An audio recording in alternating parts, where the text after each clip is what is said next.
Salut à tous, nouvelle vidéo sur ma chaîne. Aujourd'hui on va regarder la SH Figures de Goten qui date un petit peu. Par contre elle a eu deux upgrades assez sympas de la société KW Studio, donc société bootleg, qui nous a sorti une version normale et une version SSJ3. Donc on va regarder ce qu'elle a dans le ventre. Alors on commence par détailler la boîte de la SH Figures. Donc dedans on peut voir qu'il y a des choses intéressantes. Il y a donc le personnage, il y a 3 paires de mains, 3 visages, il y a également un petit effect, le fameux beignet galactique, ainsi qu'un petit fantôme et une petite plateforme de soutien type Stage Act. Donc c'est très bien, ça montre le contenu des boîtes de l'époque. On ouvre maintenant la petite boîte de KW Studio. Donc on voit que il y a 3 visages normaux. On peut les comparer à la version Super Saiyan, on voit qu'ils sont quasiment équivalents. Alors pas forcément en termes de qualité, mais en tout cas c'est le pendant normal de la version Super Saiyan. La version Super Saiyan 3, elle est plus étoffée. Donc on a 2 paires de mains supplémentaires et on a 4 visages avec une belle chevelure bien large. Donc c'est autrement plus qualitatif, des mains qui sont plutôt sympas, que bien sûr Bandai nous aurait jamais fourni de base.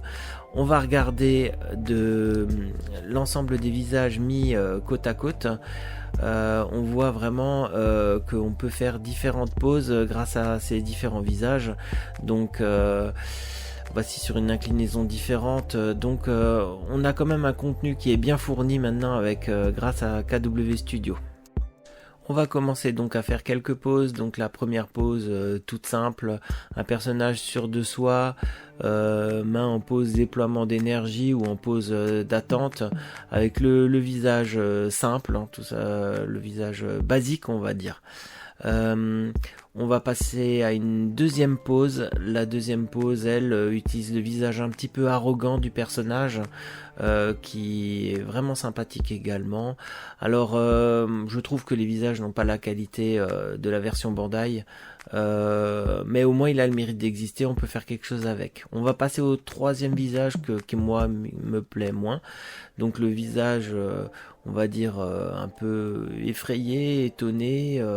Donc voilà, donc je l'ai mis sur une pose où il se tient par terre. C'est un peu difficile d'imaginer des choses un peu avec ce visage là. Bon, voilà. On va passer à la version Super Saiyan. On passe donc à la version originale, donc le visage Super Saiyan, donc le visage, on va dire neutre. Donc un visage qui est bien sympathique, qui montre qu'il est sûr de lui, ce qui est assez caractéristique du personnage. Donc c'est très bien, une petite pose simple posée. Une deuxième pose avec le visage justement un peu arrogant, qui lui va très bien, avec le petit effect du fantôme. Je trouve que c'est vraiment très sympathique d'avoir mis cet effect. En plus il est plutôt qualitatif, dommage qu'ils n'en ont pas mis d'autres. On passe au troisième visage, le visage étonné. Donc voilà, une petite pause quand il se touche par mégarde et que bien sûr l'aventure se termine mal pour lui vu que ses fantômes sont explosifs. Donc voilà, une utilisation assez sympathique de ce visage, même si c'est clairement pas celle que je mettrai en vitrine. On va passer à autre chose. Enfin, une dernière pause avec ce visage-ci, simplement pour illustrer l'effet du beignet galactique.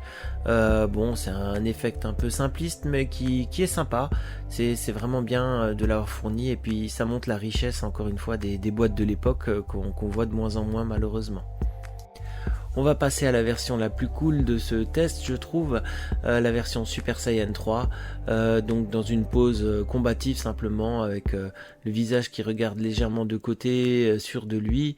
Les cheveux sont vraiment très bien faits, légèrement articulés, ça aurait pu être un petit peu mieux fait à ce niveau-là, mais le visage et les cheveux sont qualitatifs, même si je trouve les traits un peu marqués. Une deuxième pose avec le add-on du pouce tendu que j'ai mis vers le bas là, avec un visage un peu plus sérieux, une petite pose simple qui lui va bien. Alors vous remarquerez qu'il y a le stand à l'arrière parce que tout simplement la chevelure est trop lourde pour que la figurine tienne directement sur ses pieds.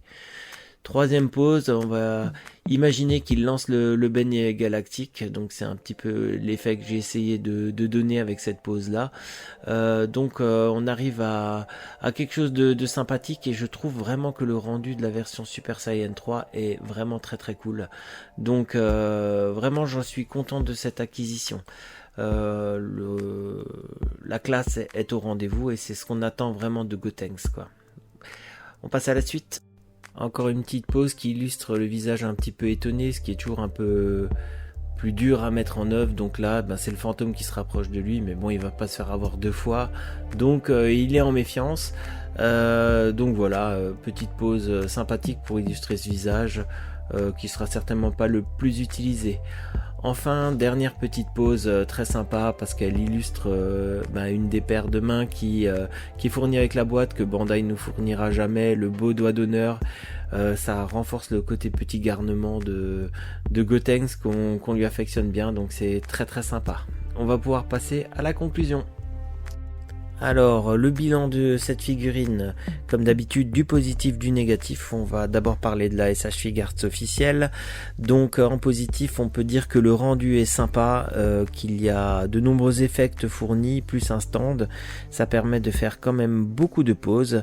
Les visages et les cheveux sont qualitatifs, donc on a une boîte bien complète qu'on aimerait bien avoir plus de nos jours, hein.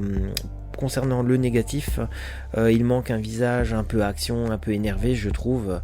Il y a une différence de la couleur du torse qui moi me gêne un petit peu, ça se voit selon la lumière. Une deuxième main ouverte aurait été bien.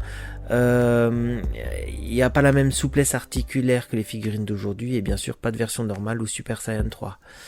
La version normale fournie par KW, ce qui est bien c'est qu'elle existe, hein, tout simplement.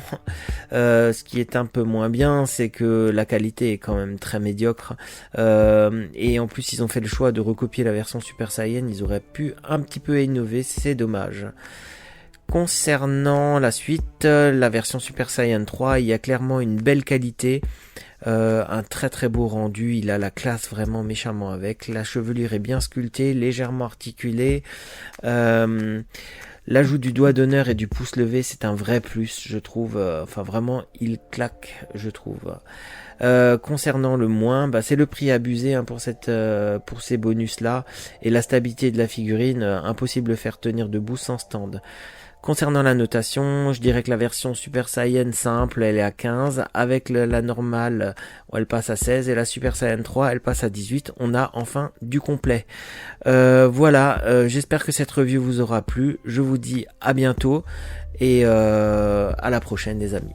Ciao!